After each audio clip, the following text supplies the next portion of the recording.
ఆధారాలతో సహా నిరూపిస్తారు. ఏమంటారు? రేపు 11 గంటలకు రమ్మంటున్నా కదా నేను. రేపు 11 గంటలకు నువ్వు రావాలి. నేను చేసిన ఆరోపణలు ఫేకా, నువ్వు చేసిన ఆరోపణలు ఫేకా, నువ్వు ఆధారాలు చూపించినవా, నేను ఆధారాలతో మాట్లాడుతున్నా. రేపు తేలిపోవాలంటున్నా. నేను గాలి మాటలు మాట్లాడి మంది మీద బట్టగాలు చేసి తుడుచుకోమని చెప్తే కుదరదని చెప్తున్నా. నువ్వు మాట్లాడిన మాటకి ప్రతి మాటకు నువ్వు నిలబడాలి. నేను మాట్లాడిన ప్రతి మాటకు నిలబడతా అని చెప్తున్నా.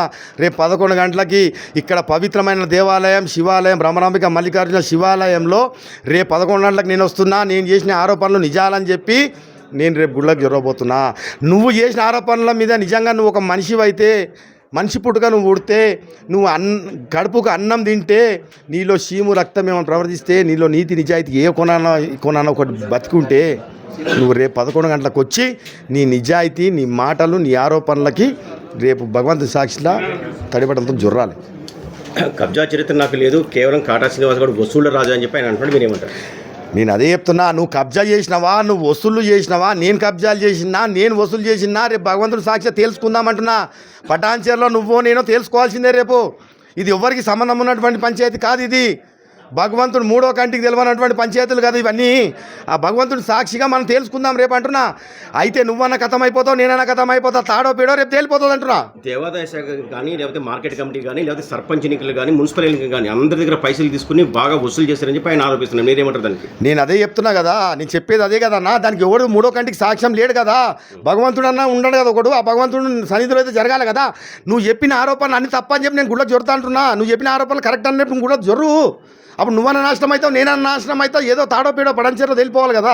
మంత్రి దామోదర్ కూతురు పెళ్లికి మీరు డబ్బులు బాగా వసూలు చేస్తారని చెప్పారు అన్న. నేను పదే కాదు, నేను ఏమంటున్నా అంటే పదే కాదు. నేను సంపాదించిన ఆస్తులు ఏమున్నాయి అన్న నేను చెప్తున్నా కదా. నీ 2014 అప్డేట్ తీయి, 2023 అప్డేట్ తీయి, నాది 2018 అప్డేట్ తీయి, నాది 2023 అప్డేట్ తీయి. నా ఆస్తులు ఎంత కరిగిపోయినాయో, నేను ఆస్తులు ఎంత సంపాదించినో తేలిపోతుంది కదా. పంచాయతీ అది డిస్ప్లే ఉంటుంది కదా. నువ్వు ఎన్ని సంపాదించినావు నేను చెప్తున్నా కదా. ఈరోజు నువ్వు ఈడీకి అటాచ్ చేసిన దాంట్లో 5,000 కోట్ల రూపాయలు నీ ఏదైతే ఉన్నదో సంతోష్ స్టాండ్ అండ్ గ్రానైట్, నీ గుడం మసూదన్ రెడ్ల మీద పార్కు జాగాలు, హుడాలో లేబోట్టున్న రోడ్లు అన్ని కబ్జాలు చేసుకొని 1,00,000 గజాల డాక్యుమెంట్ చేసిన చరిత్ర నాకు తెలిసి ఈ భవిష్యత్తులో ఈ దేశంలోనే ఏ ప్రజాప్రతినిధికి ఉండకూడవచ్చు. అంత అవినీతి పరుడు నువ్వు అవినీతి చేసుకుంటా, నువ్వు ఇలాంటి వసూళ్ళు చేసుకుంటా, నువ్వు ఇలాంటి వసూళ్ళు నీకు అలవాటు, అది నాకు అలవాటు కాదు. అది నువ్వు పొరపాటు పడ్డావు. నువ్వు వసూలు చేస్తున్నా అని చెప్పేది పోయి నేను వసూలు చేస్తున్నా అని చెప్తున్నావు. నీకు ఇది అలవాటు. ఏ దుకాణం పెట్టుకున్నా CSR ఫండ్ కింద తీసుకుంటావు, కాలనీలో రోడ్లు వేపిస్తా అంటావు, వాళ్ళ దగ్గర కాంట్రిబ్యూషన్ ఇవ్వమని చెప్తావు. ఈరోజు కాంట్రాక్టులు రోడ్లు వేపిస్తే శాంక్షన్ అయితే, వాళ్ళ టెండర్లు పాస్ అయితే వాళ్ళని తీసుకొచ్చి నాకు టెండర్లకి ఎంత మెటీరియల్ పడుతుందో అంత మెటీరియల్కి ఆ క్రెషర్లను బీడిస్తావు. కాంట్రాక్టర్ దగ్గర పైసలు ఇవ్వాలని చెప్తావు. ఈడనేమో భూ కబ్జాలు చేస్తావు. ఎక్సెస్ భూములు ఉంటేనేమో ఎక్సెస్ భూములో కొట్టి తీసుకుంటావు. అసలు నువ్వు వదిలిపెట్టింది ఏంది అంటున్నా. ఏది నువ్వు వదిలిపెట్టలేవు కదా ఈ ప్రాంతంలో. గజం కబ్జా చేసిన చరిత్ర నాకు లేదు, కేవలం కాటా శ్రీనివాస్ కూడా గాలి మాట్లాడుతున్నారు, బట్టకాల్చి మీదేస్తున్నారు ఆయన అనుకోండి. మీరే అంటే ఆయన పేరు మీద పెట్టుకుంటేనే పెట్టుకున్నట్ట. ఇప్పుడు 62 సర్వే నంబర్లా ఆయన ఉన్నటువంటి ఆ గాడిద కొడుకులు ఊరా నలుగురు వాళ్ళంతా ఈడీలు అటాచ్ కాలే. ఈయన బినామీలు గారా వాళ్ళంతా 104 ప్లాట్లు చేసుకున్న వాళ్ళు బినామీలు గారా. ఈరోజు మసూదన్ రెడ్డి ఎవడు? హుడా లేఅవుట్లో చక్రపూరి కాలనీలో 200 ఫీట్ల రోడ్డు 20,000 గజాలు చేసుకున్నాడు ఎవడాడు? ఈరోజు 5,000 గజాలు పార్క్ జాగా చేసుకున్నాడు ఎవడాడు? ఖాళీ అవగాహన లేని మాటలు, పసలేని ప్రెస్ మీట్లు, ఖాళీ పేపర్లు ఊపుకుంటూ దుప్పియాలి. నువ్వు శంకర్లాల్ డాక్యుమెంట్ 62 సర్వే నంబర్లో నువ్వు డాక్యుమెంట్ ఎందుకు షో చేయలేవు ప్రెస్ వాళ్ళకి? నువ్వు ఉన్నాను మాట్లాడుతున్నావు కదా సుధపూస మాటలు. నువ్వు ఆడ పడేయాలి కదా డాక్యుమెంటు.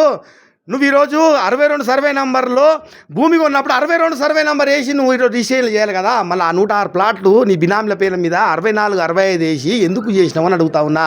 2019లో నువ్వు పర్మిషన్లు తీసుకుంటావు గ్రామ పంచాయతీ, 2021లో డాక్యుమెంట్ పుడుతుందా? పర్మిషన్ ఇచ్చినాక డాక్యుమెంట్ పుడుతుందా? డాక్యుమెంట్ పుట్టినాక పర్మిషన్ ఇస్తారా? ఇవన్నీ చేసుకుంటా ఈ లంగ పనులు, ఈ దొంగ పనులు చేసుకుంటా సుధపూస మాటలు మాట్లాడతావు. గతంలో కూడా మస్తాలు ఆరోపణలు చేసిండు.